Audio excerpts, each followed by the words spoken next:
Qed jittieħdu l-prekawzjonijiet kollha meħtieġa biex ma jsirux l-iżbalji li saru fil-passat u s-sistema ta' trasport pubbliku terġa' tfalli.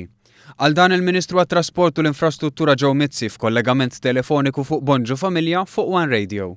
Huwa refera l-artiklu li der fuq il-Journal Times of Malta ta' tnej li rrapportat li l-kumpanija Brittanika National Express qed titfa' dubji fuq kemm huwa vijabbli l-ftehim mitlub mill-Gvern għall-loti tas-servizz tat-trasport pubbliku.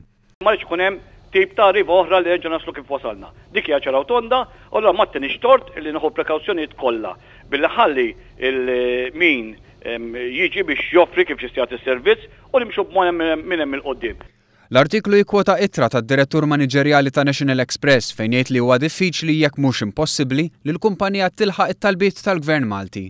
Il-Ministru Mizzi sostna li sa dan it-tant hemm qatt ta' kumpaniji interessati li joffru s-servizz ta' trasport pubbliku kollha bil-metodi differenti tagħhom. Kulħadd għandu dritt li jitfa' expression of interest, però ovvjament imma mbagħad jekk hu binħat juħossa li jibsalih dak wieħed jara, però oħrajn illi għandhom materjal oħra kif imexxu trasport pubbliku.